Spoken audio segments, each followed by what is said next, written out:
السلام عليكم ورحمة الله، ازيكم عاملين ايه؟ يا رب دايما تكونوا بخير. هعمل معاكم صينية مكرونة بالبشاميل خطيرة جدا. هعملها بالفراخ مش باللحمة، بصدر فرخة واحد، ربع فرخة. هنعمل الصينية الكبيرة اللي انتوا شايفينها ديت، سهلة وسريعة وخطيرة جدا جدا. يعني من الأكلات المحببة إلى قلبي، ما بزهقش منها مهما أكل منها كتير. وطبعا محببة إلى ناس كتير. من الأكلات اللي بتنزل على القلب على طول كده، ما بتنزلش المعدة، بتنزل في القلب كده. شايفين؟ شهية جدا وجميلة وسريعة، ويعني موفرة شوية إلى حد ما. تعالوا نشوف الطريقة مع بعض. هجيب طاسة على النار أو حلة أو أي حاجة انت بتحبي تستخدميها. هنزل بشوية زيت، وهنزل بقى سيبه يسخن، وهنزل بقطع الفراخ بتاعتي. ده ربع فرخة. خدت صدر، يعني خدت الربع، خدت صدر. تمام. عمل الكمية الحلوة ديت سهلة جدا وبسيطة. شايفين؟ هنزل بقى ببصلة بعد ما شوحت الفراخ وخدت صدمة. هنزل بقى بصلة او اتنين كده كتار، على حسب حجم البصل عندك. وهبتدي اشوح كده ال- اللحمة والفراخ بتاعتي. هنسيبها بقى تتشوح كده، ويعني وتتشوح كويس اوي، تدخل في السوا والبصل يستوي. يعني حاجة سهلة جدا وسريعة. يعني انت لو عاملة فرخة، لو شلت ربع فرخة قطعة من الصدر هتعملي الوصفة دي. بجد يعني خطيرة. ممكن تعملها من غير، يعني ممكن تعملها وايت صوص كده، بالبشاميل بالحليب وبالقشطة وخلاص على كده. شوحت البصل مع الفراخ. هنزل بقى بايه؟ بفلفل الوان، وده بجد بيفرق جدا في الوصفة. بالفلفل الالوان طعمه مسكر، وبيدي يعني حلاوة للاكلة بطريقة فظيعة. جربي دخليه في اكلاتك، هتبقى يعني هتبقى حلوة قوي، بالذات في المكرونات والحاجات دي. هبتدي اشوح كده. طبعا انا هو كان عندي مجمد في الفريزر، فحطيته مجمد على النار على طول، عشان خاطر ما ينزلش ميه ويعمل كده. حطيت فلفل اسود وبهارات فراخ وشويه من الكمون، وحطيت الملح. وبس كده. هي دي كل مكونات الفراخ المعصجة او الفراخ المشوحة، متشوحة في الزيت. بجد خطيرة اصلا. شكلها كده ممكن تعملوا جنبها شوية رز بشعرية وتاكلوها كده. بجد خطيرة. ممكن بعيش، ممكن تعملها سندوتشات نفس الطريقة كده. ممكن كاتشب ومايونيز وتعملي سندوتشات وايه، وحاجة كده خطيرة. كده خلاص الفراخ كانت استوت معانا، ونيجي نعمل البشاميل. هجيب طاسة كده فيها معلقتين تلاتة سمنة كبار كده. وطبعا الحلة اللي ورا دي حاطة فيها مية لسلق المكرونة. زي ما انتوا شايفين كده. هحط المكرونة بتاعتي، حطيت كيس ونص يعني. نقلب بقى ونسيبها تتسلق. مكرونة تتسلق سلق عادي خالص بمية وملح. هنا حطيت 3 معالق دقيق كبار في السمنة. وهشوحها بقى كويس جدا. نظبط بقى الكاميرا على الطاسة بتاعة البشاميل عشان تيجي كاملة. ونشوح بقى الدقيق لحد ما كده ياخد لون ذهبي فاتح، ولونه يغير شوية، او مش ما يغمقش، يعني تحس ان ريحة الدقيق طلعت، ما بقاش ني. نشوح فيه كويس كده. طبعا بشاميل عادي خالص، يعني كلنا بنعرف نعمل بشاميل. بس بندي بعض افكار. لو محتاره تعملي غدا ايه بكره، فيلا بقى طلعي ربع فرخه، او لو شايله ربع فرخه على جنب من الصدر واعمليها. وصفه جميله جدا ومتاخدش وقت. حطي بقى الحليب كان عندي بارد فحطيته. وحطيت هنا قطع، يعني شويه من الجبنه الموتزاريلا، بتديها طعم خطير.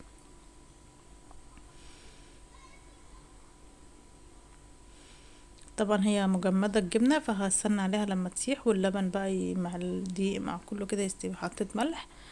طبعا ظبطت الملح على حسب الرغبة، وحطيت فلفل اسود. والفراخ متعصجة او متشوحة فيها بهاراتها، فكله هيختلط ببعضه في الاخر. اسفة لو في اي اصوات في الفيديو، سجلت الفيديو اكتر من مرة، بس العيال بتلعب في الشارع فصوتهم عالي شوية. خلاص كده. كده البشاميل كان خلص معايا، والمكرونة كانت تقريبا خلصت، اتسلقت. هنجيب بقى ايه؟ هنجيب الصينية اللي هتدخل الفرن، هنعمل فيها المكرونة، وهنحط فيها شوية من البشاميل في الايه، في قاع الصينية تحت يعني. خطوات سهلة وبسيطة. اعملي خطواتك بترتيب ونظام، مش هتاخد وقت، مش هتاخد غلبة كتير، مش هتحس بزحمة. واحد اتنين تلاتة وخلاص، خلصت المكرونة يعني. الناس اللي بتستصعب المكرونة بالبشاميل زي المحشي كده، سهلة جدا يعني، بس انت رتبي خطواتك كده. هنا المكرونة كانت اتسلقت زي ما انتوا شايفين. هجيب مصفى كده وابتدي اصفي المكرونة على الفراخ بسرعة كده.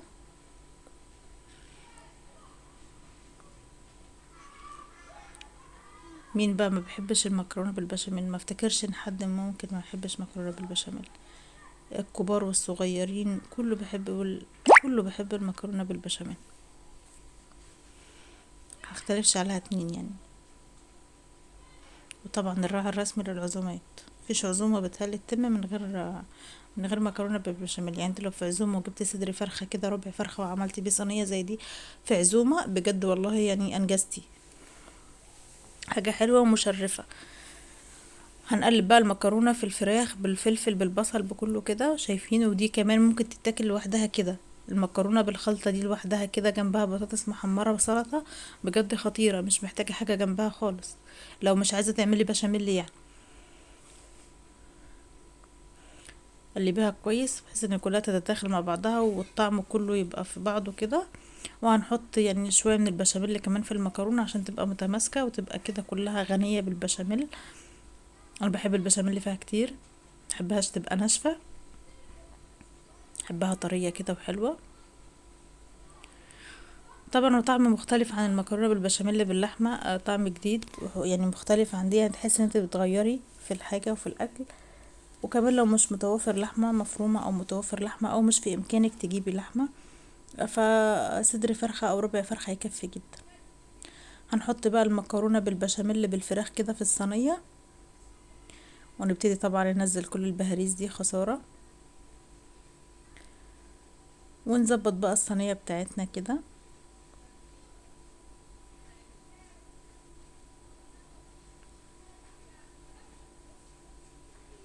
اهم حاجة تسويها ما يبقاش يعني منقرة كده، حتة عالية وحتة واطية، عشان تتحمر كويس وتاخد وش جميل.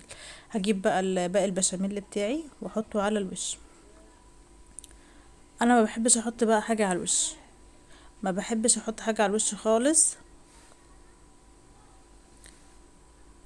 ما بحبش احط بقى جبنه موتزاريلا، ما بحبش احط بيض، ما بحبش احط الحاجات دي. هو البشاميل مع نفسه كده هياخد لون لوحده، هياخد لون جميل كمان. ما اعرفش ليه انا كده، بس انا بحسها كده بتبقى حلوه يعني. خلاص كده خلصت معايا المكرونه بتاعتي، هدخلها الفرن من تحت تستوي او لحد لما تشرب من الصوص بتاعها، وبعدين احس انها خلاص نشفت من تحت، اشغل عليها شويه من فوق، وتاخد اللون الجميل اللي انتوا شايفين اللون بقى الجميل الخطير ده، من غير بقى جبن ومن غير بيض ومن غير اي حاجه على الوش ولا افتكاسات ولا اختراعات. مش عايزين بقى ايه الاكل غالي وكل حاجه غاليه، فعايزين نعمل وصفات باقل التكاليف، مش عايزين نعقد الامور، واللي نفسه في حاجه يعملها على قد امكانياته. وبجد خطيره جدا يعني. هنا قطعناها كده، وناخد بقى قطعة كده وهي سخنة، بتحبيها تطلع قطع سليمة، القطعة كده بقطعتها متماسكة، سيبيها تبرد خالص. عايزاها طرية كده وجوسي وحلوة، قطعيها وهي سخنة، هي كده سخنة وجميلة يعني. بجد خطيرة، سهلة وسريعة، ما خدتش وقت، غدا حلو عشاء حلو. الصينية دي لو انتي واولادك كده زي انا واولادي صغيرين كفتنا غدا وعشاء. ما تنسوش لو عجبكم الفيديو لايك والاشتراك في القناة. مع السلامة.